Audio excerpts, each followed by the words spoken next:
New video. आज के video में ना ही हम कोई एनालिसिस देखने मतलब ना ही कोई स्ट्रेटेजी देखने वाले हैं, ना ही कोई एजुकेशन देखने वाले हैं। देखिए, अगर आपको पता हो तो मतलब मेजॉरिटी ऑफ द मार्केट्स जो है वो न्यूज़ पे चलते हैं।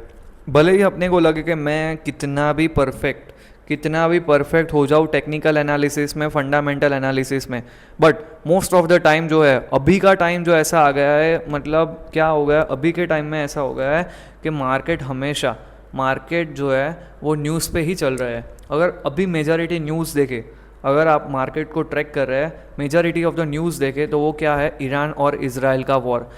वो दो कंट्रीज़ की वजह से पूरा वर्ल्ड अभी सफ़र कर रहा है। जब रशिया और यूक्रेन का वॉर हुआ तब वर्ल्ड को इतना अफेक्ट नहीं हुआ था, भले ही 3 साल युद्ध चला था बराबर, बट इतना सारा अफेक्ट नहीं हो रहा था। क्यों? क्योंकि रशिया है वो स्ट्रॉन्ग कंट्री है, भले ही कुछ भी कहो आप बराबर, भले वो अक्वायर नहीं कर पा रहा है यूक्रेन को 3 साल से, बट वो एक स्ट्रॉन्ग कंट्री है, उसे इतना भी ज़्यादा लॉस नहीं हुआ है बराबर है।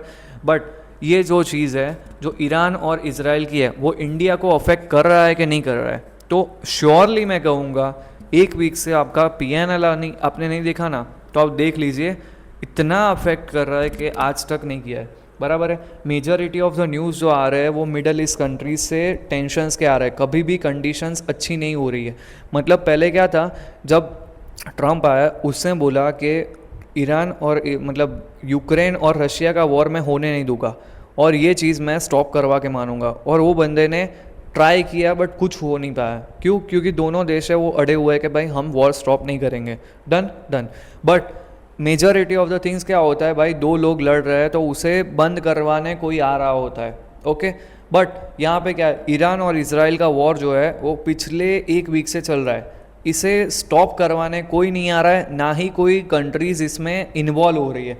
अब कल न्यूज़ क्या है, यूएस ने बोला है, यूएस ने ईरान को वार्निंग दी है। किसने? यूएसए ने ईरान को वार्निंग दे दी है ट्रंप ने, कि अगर आपने ज़्यादा शान पट्टी करने की कोशिश की, अगर आपने स्टॉप नहीं किया, अगर आपने सरेंडर नहीं किया, तो यूएस की जो आर्मी है वो इजराइल के साथ मिल करके आप पे हमला करेगी।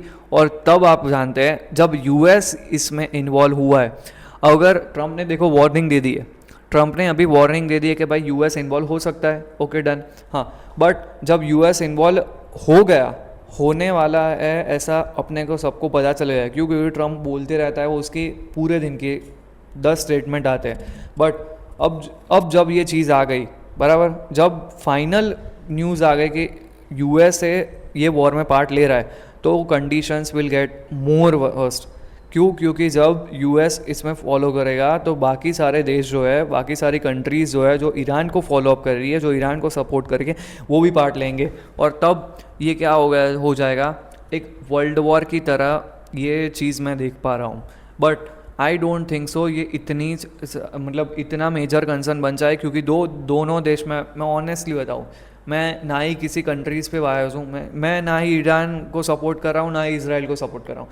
दोनों पागल देश हैं। उनको नहीं पता चल रहा है कि उनकी जो जनता है, उनके जो पीपल है, आर सफ़रिंग टू मच। जो इसराइल के लोग हैं वो, उन्हें बंकर्स में रहना पड़ रहा है। सभी देश का अभी सुबह में उठ के सिर्फ यही देखना पड़ता है कि कहीं मेरे पे मिसाइल ना गिर जाए।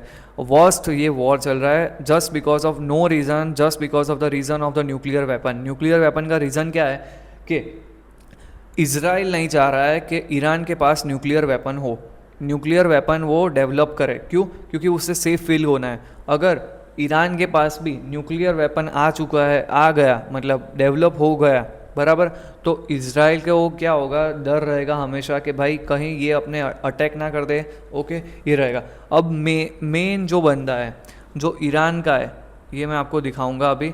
ईरान का जो बंदा है वो इतना पागल बंदा है, वो इसकी 86 ईरान मिनिस्टर, ये उसका राजा है, ओके। ईरान,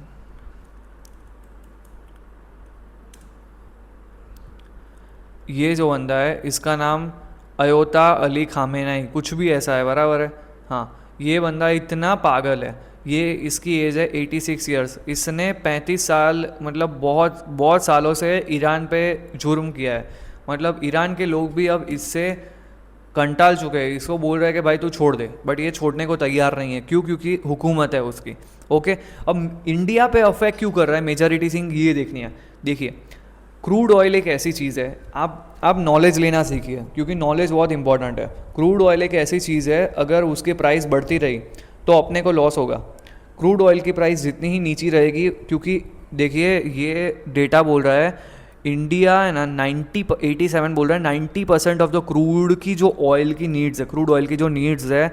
देखिए, क्रूड ऑयल अगर महंगा होगा तो ट्रांसपोर्टेशन महंगा होगा, ट्रांसपोर्टेशन महंगा होगा तो महंगाई बढ़ेगी, महंगाई बढ़ेगी तो क्या होगा, जो जीडीपी का जो ग्रोथ है, हमने अगर 7.35 अपने प्रिडिक्ट किया हुआ है कि मेरा जीडीपी का ग्रोथ ये होगा, पर अगर क्रूड की प्राइस अगर अभी $75 है, कल उठ के अगर यूएसए ने भी सपोर्ट कर दिया, यूएसए भी इन्वॉल्व हो चुका है, तो क्रूड की प्राइस $100 तक कोई नहीं रोक सकता है। और क्रूड की प्राइस बढ़ेगी तो अपनी इकोनॉमी पे इफ़ेक्ट करेगा।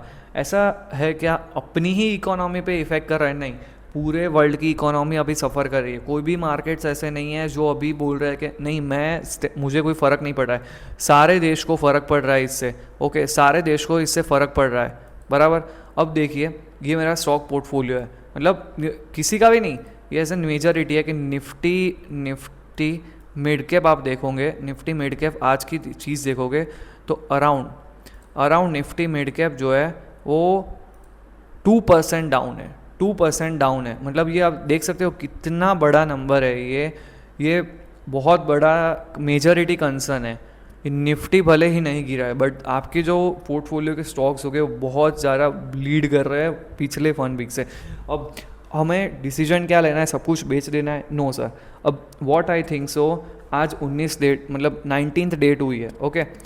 ये मंथ के एंडिंग तक आपको फाइनल पता चल जाएगा कि कौन सा वर्ल्ड वॉर हो रहा है कि नहीं हो रहा है। क्यों? क्योंकि इजराइल के पास इतना पावर नहीं है कि वो मतलब जो वॉर है उसे एक्सटेंड कर सके। वॉर ये एक तो चाहता है, बराबर। ये बंदा ऐसा नहीं, इजराइल पीछे हटने वालों में से नहीं है कि भाई मैं पीछे हट जाऊंगा, मेरे पास पैसे नहीं है। वो बंदे ऐसे वो भूखे रहकर भी वॉर करेंगे।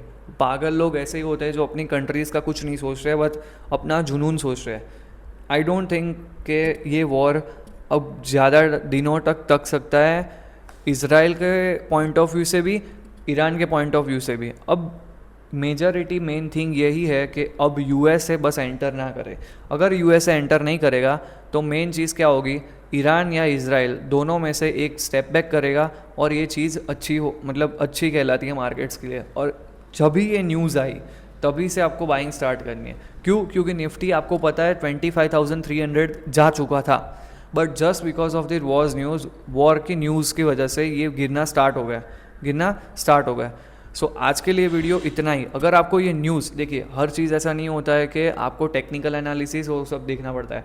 अगर आपको थोड़ी बहुत न्यूज़ होनी चाहिए कि वर्ल्ड में हो क्या रहा है। अगर आपको ये वीडियो अच्छी लगी हो तो प्लीज़ वीडियो को लाइक करिए, चैनल को सब्सक्राइब कीजिए और शेयर कीजिए। Thank you for watching this video guys. Bye bye.